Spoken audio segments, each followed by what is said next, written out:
Alright, this looks better, I guess. Shit. This desk sucks, but anyway. Just figured I would do a little rundown on this number here.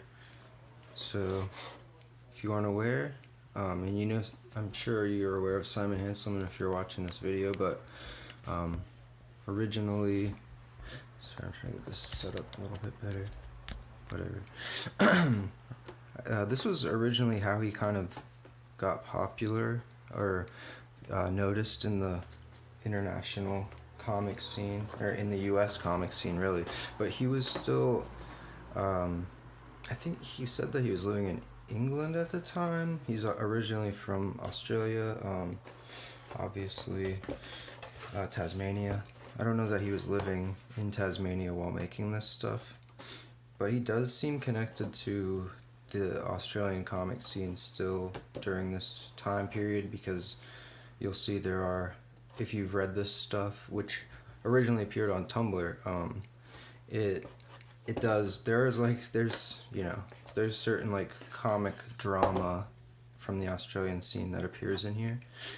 And this stuff was, I think it launched Hanselmann's career for obviously great reasons. His stuff is very confrontational here, and I mean it is to this day, but this is like him doing like insider baseball on the alternative comics world, which he wasn't even part of at the time. He was just, I guess he did a lot of internet snooping, which I do the same thing, so I relate to it. So it's called Truth Zone. Hanselmann originally was putting this out with Frank Santoro, who is doing a Tumblr-based magazine, basically about comics criticism and comics not journalism, but like essentially about, it was called Comics Workbook, and it was like a, informational, educational, talking about the, sorry, this thing's a little shaky. Try to fix that real quick. Talking about, just these very technical details about comics and storytelling and stuff like that. Anyway, he was doing a what is it called? By mail comic school, basically, where it was you could send letters back and forth, and he would consult you on your writing. And some people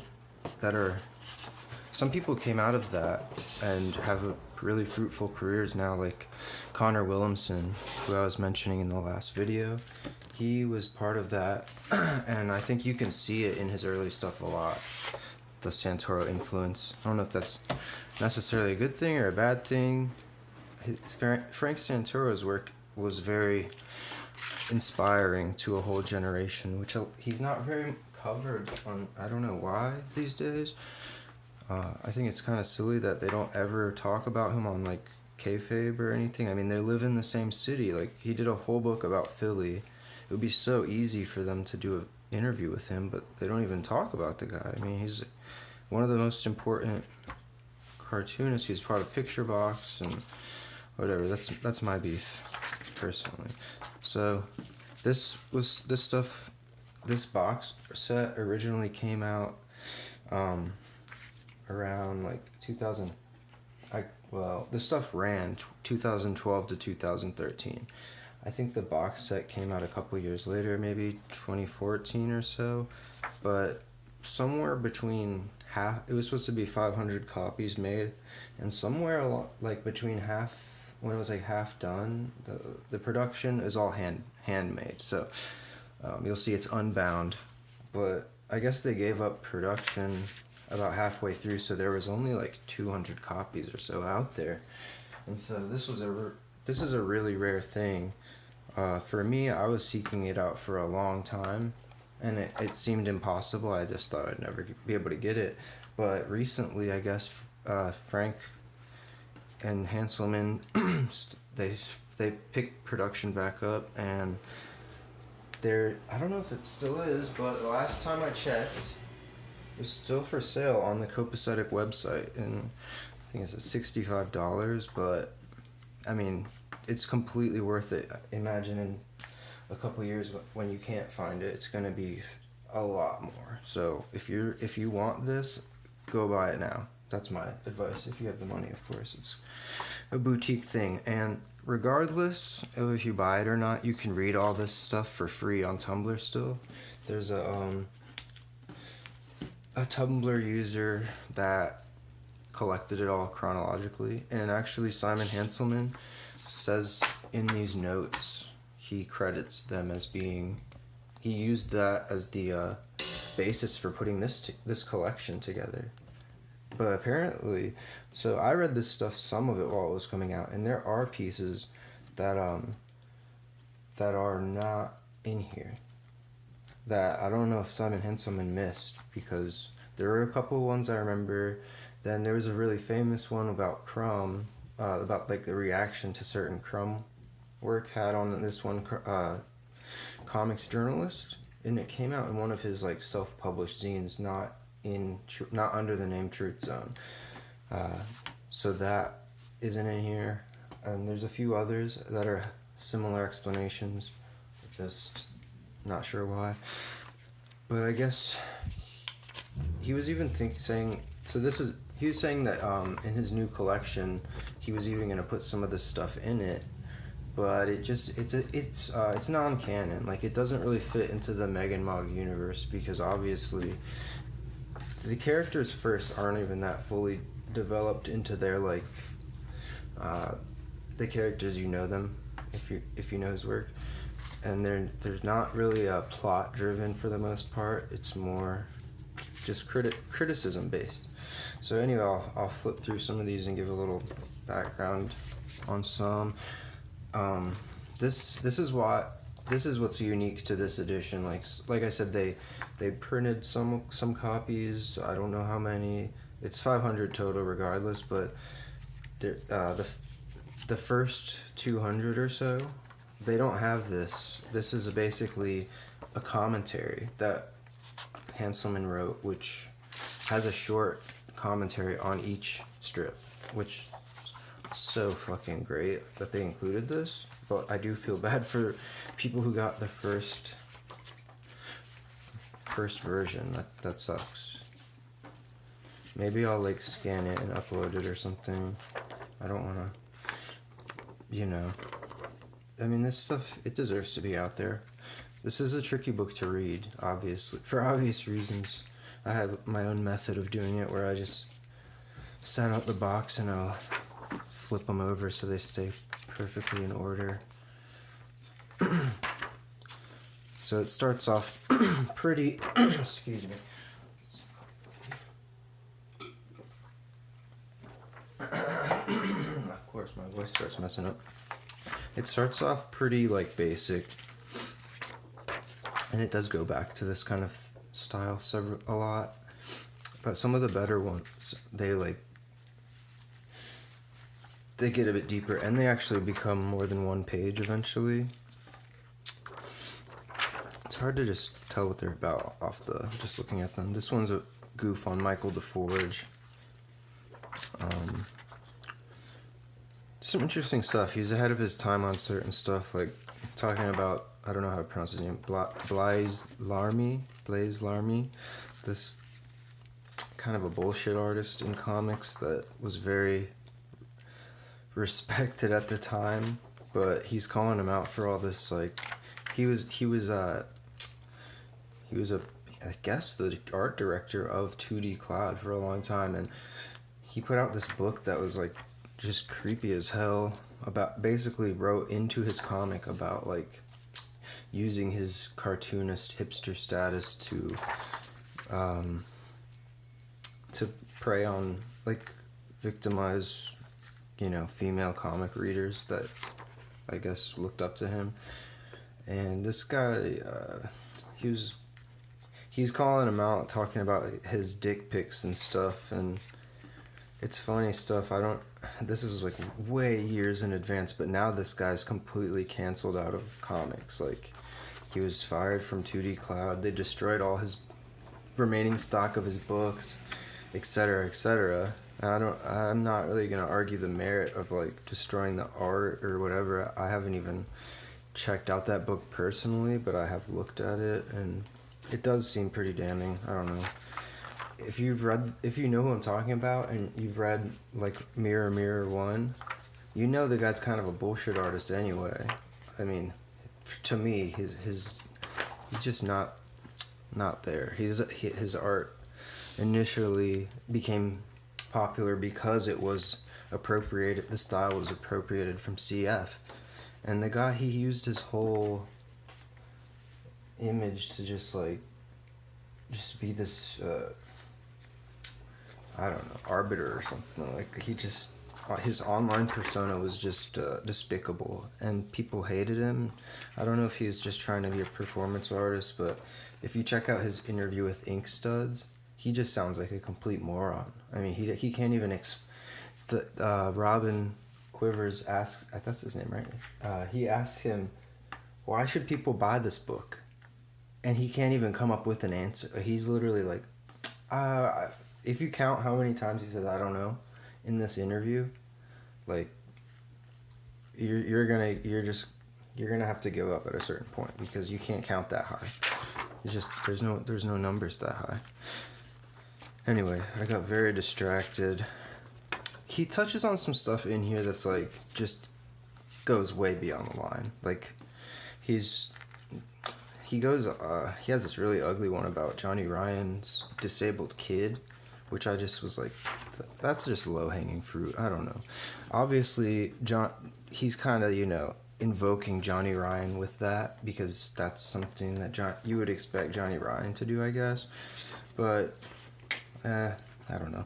Here's a series of episodes that were guest drawn, or guest written as well, by HTML Flowers, another Australian comics genius.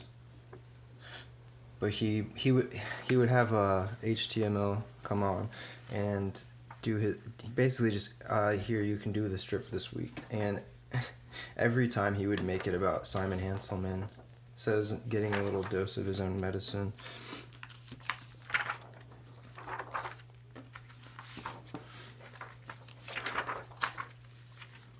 I wish these weren't on glossy paper. It's really hard to show them.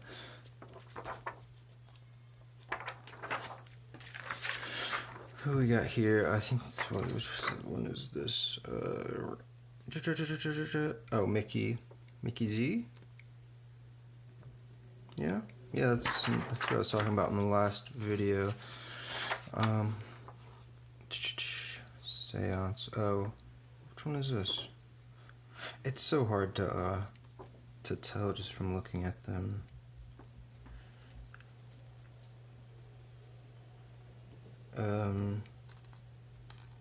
Alright. Oh, Peter Bag. Let's see, they're making fun of libertarianism and stuff. These are, some of them, some of these, I mean, no matter how in-depth you're into comics, they just feel dated, because you really have to, like, and the commentary doesn't help a lot of the time, because he still doesn't really explain what he's talking about. There's a lot of metaphors that you might just never know unless you have like this insane detailed knowledge of like all these mini comics and stuff and the drama behind them. And I mean, it is pretty fascinating, like how much information he was able to get. But if you just stroll the Comics Journal website and read the comments, you could probably understand a lot of this stuff in a deeper light, because there's a lot of drama on there. You can read some... I love how it's all just archived, because you can check out a perfect example of this. Go check out the... there's a Comics Journal article about Fuckator by Jason Carnes. I couldn't even get through the whole comment section. It's so long. I mean, it would take you like a day, 2 days to read that whole thing, and it's got everyone, like every major player in the alternative comics scene, arguing about the merit of Jason's work, which obviously, I mean, to to argue that he's like a racist or something or a bigot just because of the the stereotypes he's playing with. I mean, it's a valid argument, I would say, but I don't see it that way. I think obviously it's tongue-in-cheek, but it's kind of absurd to me that that's like offensive now. I mean, that kind of worked. Anyway, I'm falling far astray from my point, but I think a lot of this stuff might have come from that world, the Comics Journal comment section, and I guess there used to be a forum which was even more full of venom. Got Box Brown and goofing on his obsession with wrestling. Oh, the Angry Bong Hit, which is a staple of done by Dave Sim. It's a staple of Werewolf Jones. Look at Werewolf Jones. He doesn't even look like the one we know now. I don't know what's different about him, but something's off. Maybe it's just that he's not colored. Inez Estrada, probably that's not how you say her name, but this is one of the rare ones where he just loves the creator and he just doesn't even talk shit about him in any way. And he actually brings her up plenty of times throughout this while just making them sound like the best person ever, because they kind of are. Same with Heather Benjamin. I like that they, it's not all just like attacking people, but at the same time, some of those ones are just kind of boring because it's more fun with the drama. I'm not going to go through all of these, but I wanted to get to the some of the later ones where his style's like fully deformed, and that's when he was like, it all runs along with his career start as well, him talking about Fantagraphics and how it became what how he got his book deal and etc.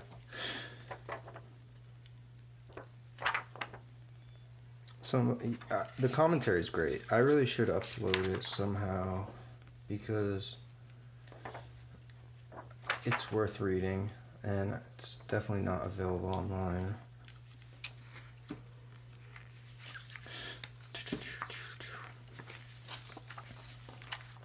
I'm just going to shoot another video, so I'm not going to spend too much time on this because I've discussed most of what I wanted to cover already. Another HTML Flowers episode. Just wanted to show some of the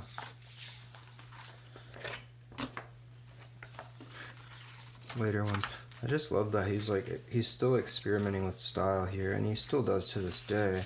Although when you see like his more serialized stuff, like the Crisis Zone and stuff like that, it's clearly like he's in his zone. He's got his style down. He's not straying from it, or it would defeat the story. Where in this part of his career, you could even like I think it's in Megahex. There's a I didn't realize this, but there's a acid sequence. I think they're on some sort of psychedelic where they all each panel was just drawn by a different like alternative comics artist from this time. It's got CF, Sammy Harcum, Matt Fury, the list goes on. And I was like, man, I thought he was just channeling all those people. I didn't know it was actually drawn by them, but that's the kind of thing that's so interesting from this period of his career. He's not even, because now he's really known for watercolor and colored pencil, which is most of what appears here as well, but he definitely experiments more. Here we've got a goof on Nick Gazin from the back when Vice Comics was a thing, which was great. Nick's a cool guy. He appears several times through this series. In the beginning, it's very like complimentary, but then I guess Simon was published by Vice Comics as well, and he starts a goofing on Nick. Easy guy to goof.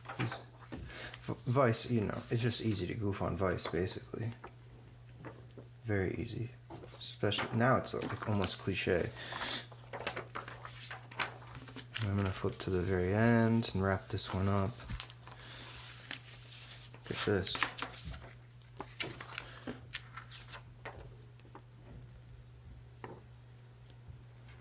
All right. I don't really remember what that means. Like, look how pretty this stuff's starting to look. I mean, look at Werewolf Jones now. Proportionally, I think that's what was off before. His nose was too long, and his ears weren't right. So it's funny because he talks about it in the commentary about it being basically a scam. Like, it was a scam so he could get people to send him free comics. And apparently, in one of these, it says that Breakdown Press sent him some weed.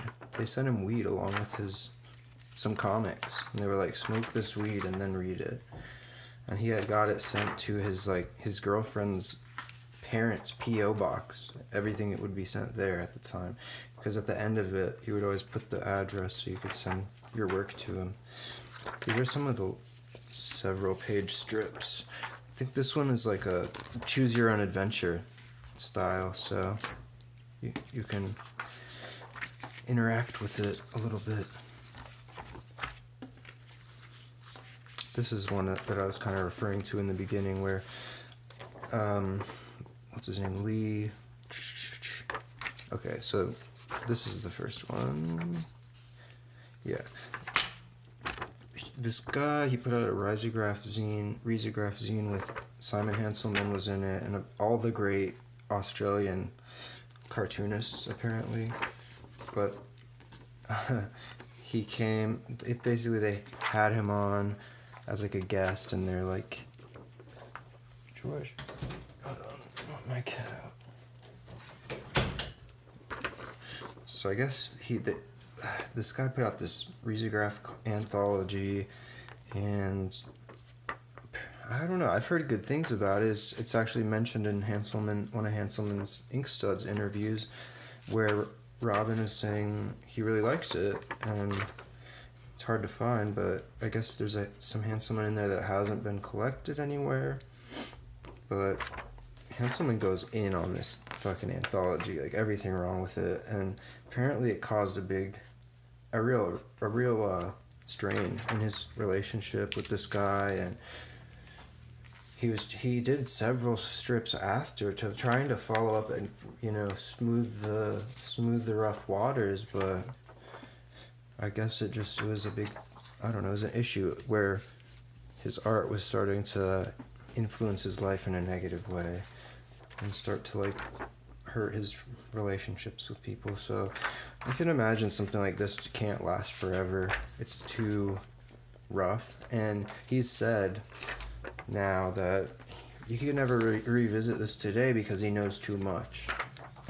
And even goes as far as saying, like, the indie comics world is like Game of Thrones, which I believe it. I mean, there's some weird shit bubbling below the surface of every scene, and we're starting to see that now, like, finally becoming known. Seeing people like Paul Pope or whatever, or even Brendan Graham, who I don't really agree with his, the way he's been demonized just for dating trans people, I guess. I mean, I don't see why that makes him a bad person. I think that's I don't think I'm not going to get into the political aspect of that, but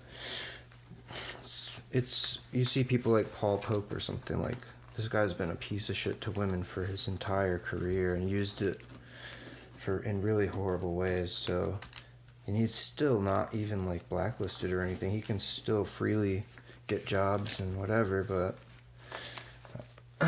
he actually, Hanselmann does rail against him in this series pretty funnily, but he doesn't mention anything.